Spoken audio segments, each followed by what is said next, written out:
ఈ లోపల వీళ్ళు దుకాణం సర్దుకోకుండా ఉంటారా అనేటువంటి నిజంగానే ఉంటాయండి. ఒకటి మాత్రం గమనించాలండి, మొదటిసారి నేరం చేసిన వాడైనా ఎవరైనా సరే చాలా పగడ్బందీగా జాగ్రత్తగా చేస్తారు. తర్వాత నుంచి ఏమవుద్దంటే అప్పుడు పట్టుబడలేదనుకోండి, అతను మరుసటి రోజు నుంచి ఎప్పుడు నేరం చేసినా దొంగతనం చేసినా వాళ్ళు నిలువెల్లా నిర్లక్ష్యం ఉంటుంది. ఇక ఈ నేర శాస్త్రంలో ఒక సూత్రం ఉంది, ఎంతటి కరుడుగట్టిన నేరస్తుడైనా ఎంత తెలివైన నేరస్తుడైనా ఏదో క్లూ విడిచిపెట్టి వెళ్తాడు. అంతేనా? ఒకవేళ ఏది విడిచిపెట్టలేదు అనుకోండి, అతను ఆ నేరం జరిగిన స్థలానికి ఏం చెప్పుకుంటున్నారో అని చూడటానికి వస్తాడు. అప్పుడు స్నిఫర్ డాగ్స్ దొరుకుతాడు. దీన్ని ఎవడో కాదనలేని సత్యం అండి, ఇది చరిత్ర చెప్పిన పగడ్బందీగా లెక్కర్ స్కామ్ ఇన్ని వ్యవస్థలు పెట్టి మీకు ఇక్కడ చేసినా కూడా చిట్టుదారి చెప్తారు ప్రతిదీ బయటకు వస్తుందండి. ఇప్పుడు మీకు వాళ్ళు ఏమైనా ఇప్పుడు అతనికి మొదటిసారి దోపిడీ చేసినప్పుడు వాళ్ళ నాన్నగారు ముఖ్యమంత్రిగా ఉండగా మొదటిసారి దోపిడీ చేసినప్పుడు వన్ వే అంటే వన్ వే తెలుసు వాళ్ళకి, ఎగ్జిట్ ప్లాన్ లేదు, ఎంట్రీ ప్లాన్ ఉంది. కాబట్టి విజయసాయి రెడ్డి అన్ని దొంగ లెక్కలు రాసినా డోల కంపెనీలు పెట్టినా మొత్తం వాళ్ళతో పాటు ఐఏఎస్లు అందరినీ తీసుకుపోయాడు. ఈ లెక్కర్ స్కామ్ దగ్గరికి వచ్చేటప్పటికి ఎంట్రీ ఎగ్జిట్ రెండు ఉన్నాయి ప్లాన్లు వీళ్ళ దగ్గర. అందుకనే వాళ్ళు మాస్టర్డ్ ఇది చాలా పగడ్బందీగా చేశారు. ఎందుకంటే ఈ ప్రపంచమే విస్తుపోయి మన దేశంలో మిగతా ముఖ్యమంత్రులు అందరూ కూడా ముఖ్యమంత్రులు వేసుకున్నారు ఇలా కూడా చేయొచ్చు అని.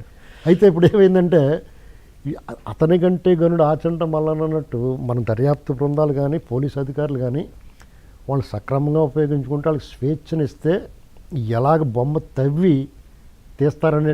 నేను అడిగిన దానికి మీరు చెప్పలా. ఇప్పుడు ఈడీ వచ్చాక ఆయన ఎన్నాళ్ళు తూచన్నాడు కదా, ఇప్పుడు అనగలడా అంటున్నా. మోడీ పంపించారు, అమిత్ షా పంపించారు నన్ను అరెస్ట్ చేయడానికి. ఇప్పటికి ఆయన ఎన్నాళ్లలో ఒక్క మాట మోడీ గారి మీద అమిత్ షా గారి మీద మాట్లాడే ధైర్యం చేయలేదు. చేస్తే ఏమవుతుందని తెలిసి ఈరోజు అంటాడా అని నేను చాలా మందికి ఒక సమాధానం చెప్పదలుచుకున్నాను మీ ద్వారా.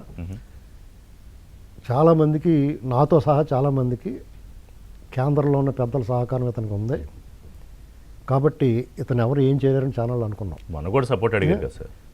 అడిగినా సరే ఇప్పుడు నేను ఎలక్షన్ నిలబడ్డాను అనుకోండి, నాకు పడకపోయినా సరే నేను వెళ్ళి ఓటేయండి అని అడగమా.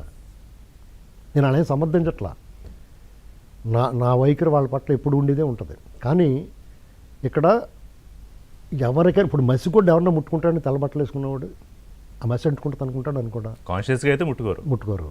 పొరపాటును కూడా దరిదాపులో దూరం నుంచి పోతారు. రాజకీయాల్లో అయితే ఇంకా దూరం నుంచి పోతారు.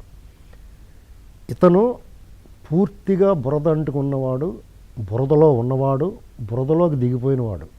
ఇతను పైకి రావడానికి బయటపడడానికి ఎవడు చేయకుండా అందించడు, చేతికి బురద అంటుకుంటుందని.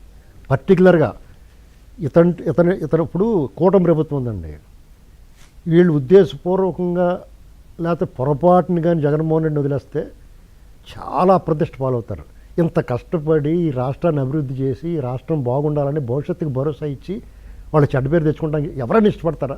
అలాగే కేంద్రంలో ఉన్న వాళ్ళు ఎందుకు తగిలించుకుంటారండి? అయితే ఇక్కడ ఇతనికి ఉన్న అడ్వాంటేజ్ ఏంటంటే ఈ దేశంలోనే పేరెన్నిక కింద ఒక వ్యాపారవేత్త దీనికి లింక్ ఉంది.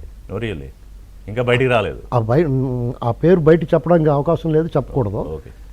కాబట్టి ఇతని పట్ల ఎంతో కొంత అక్కడి నుంచి ఆ వ్యాపారవేత్త, నా రాజకీయ నాయకులు ఎవరు ఇందులో ఇన్వాల్వ్మెంట్ లేదు. మీకు తెలియదు ఏముంది, ఎవరైనా సరే రూపాయికి దొరకనోడు 10 రూపాయలకి, 10 రూపాయలు దొరకనోడు 10 లక్షలకి, 10 లక్షలు దొరకనోడు 10 కోట్లకి, 10 కోట్లు దొరకకపోతే 100 కోట్లకి, ఇలాగా ఏదో రూపంలో ప్రలోభ పెట్టి మడతెడుతున్నారు. అయినా సరే ఇక్కడ ఈ దర్యాప్తు సంస్థ పెద్దవాళ్ళు ఉన్నా కూడా తథ్యం అంటారు.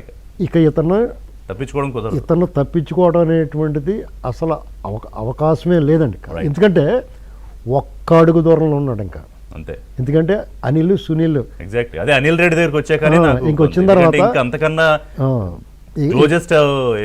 ఏమి లేదండి, గడప దగ్గర ఉన్నారు, తలుపు కొట్టడం తర్వాత. ఇంకా బ్రేక్ తీసుకుందాం. ఇప్పుడైతే శ్రీనివాస్ గారు ఒక పజిల్లో ఒక సస్పెన్స్ ఏదో ఇచ్చి వదిలేశారు. దేశంలో అత్యంత పెద్ద వ్యాపారవేత్త ఎవరో అన్నారు మీరు, is a very big head. Okay, break